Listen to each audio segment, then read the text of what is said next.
हमें ध्यान कैसे करना चाहिए, और 16 करण भावना में अरंत भक्ति भावना भाते हैं हम लोग, तो किस तरह हम लोग को भानी चाहिए आपके अकॉर्डिंग?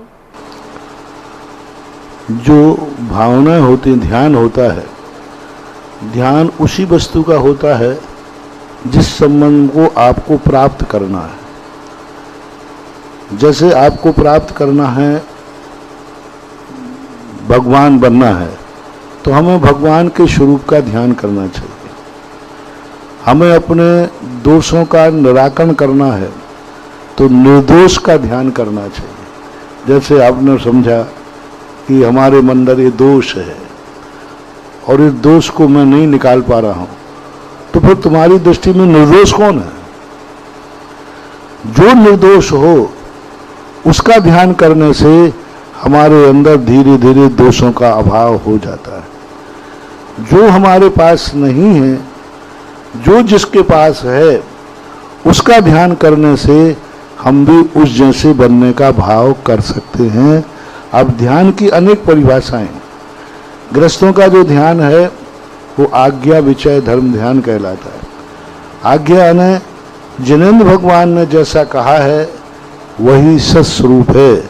जैसे प्रथम प्रश्न के उपलक्ष्य में हमने कहा था कि हमें दवाई को नहीं जानना है, हमें डॉक्टर को जानना है, और डॉक्टर ने जो दवाई दी है वही सही है।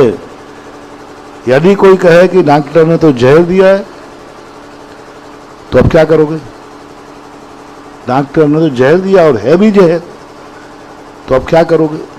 डॉक्टर कह रहा है दवाई तो यही है। साहब ये जहर है। बोले साहब यही आपके लिए दवाई है, इसी से आप ठीक होगे। अरे साहब जहर से कोई आज तक ठीक हुआ है? सारी दुनिया से पूछ लीजिए, जहर का अर्थ मारना। टेंडेंसी तो यही है कि भाई जहर यानी मार देता है, और आप यही जहर लिख रहे हो। डॉक्टर कहता है साहब यही लेना पड़ेगा। तो यदि होशियार व्यक्ति है, ज्ञानी व्यक्ति है, तो वो कहेगा कि साहब जहर को तो मैं नहीं जानता, लेकिन डॉक्टर ये पक्का है ये कभी गलत दवाई दे ही नहीं सकता। इसका समर्थन पूज्यवर कुंदकुंज स्वामी ने समय सार के अंदर किया। इतना बड़ा ग्रंथ रास किया। जय विस्मुख भुजंतो वेज्यो पुरुषो न मरण मुवे आदि तह पुग्गल कम्म सुदयम नवज्जदे नानी।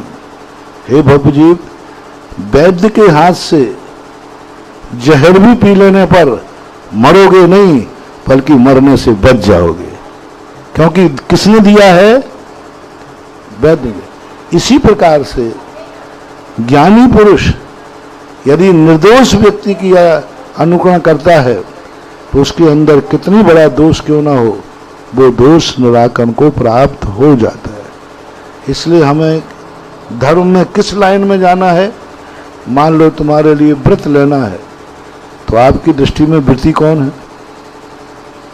उसका ध्यान करो, उसकी चर्चा करो, उसकी चर्या करो, उसके संग करता जाओ, उसके आचरण में शामिल हो, उसकी संगति करो, प्राप्त हो जाए। मुनि बनना है, उसकी चर्या देखो, चर्या में शामिल हो, उसकी चर्या की प्रशंसा करो, वह दिख जाए तो आनंद से भर जाओ। आज नहीं कल तुम्हारे अंदर बनने की शक्ति आ जाएगी। गृहस्थ क्यों मुनि साधुओं की संगति में आता है?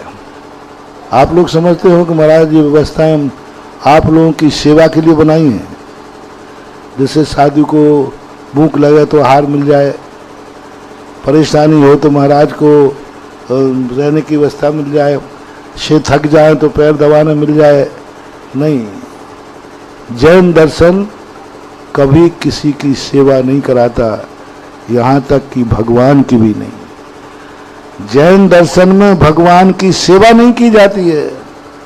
शास्त्रों में कहीं नहीं लिखा कि हम भगवान की सेवा कर रहे हैं। गुरु की सेवा नहीं की जाती है।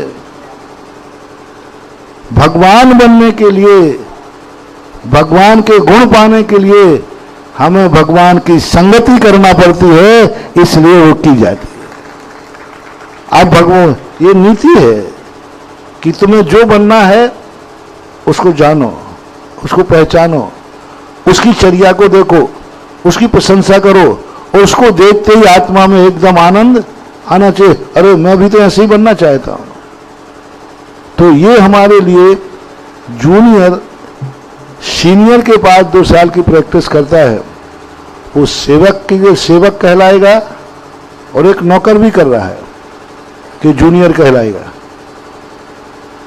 एक सीनियर के पास जूनियर प्रैक्टिस करने गया और वो सीनियर जो कहता है वो करना पड़ता है। वो आते हैं तो वो खड़ा भी हो जाता है, वो आदेश देते हैं वो कार्य करने लग जाता है। तो ये दासता की कोटि में लिया जाए या जूनियर से सीनियर बनने की प्रक्रिया है। बस जैन दर्शन में भगवान की भक्ति नौकर के रूप में नहीं, भगवान सीनियर है, हम जूनियर हैं, इसलिए हम उनकी आज्ञा का पालन करते। तो इसलिए भगवान का ध्यान करो, महाराज बनना है महाराज का ध्यान करो। नमोकार मंत्र में हमें 5 परमेष्टि पद चाहिए है, हमें उसका ध्यान करें। ये है ध्यान की प्रक्रिया।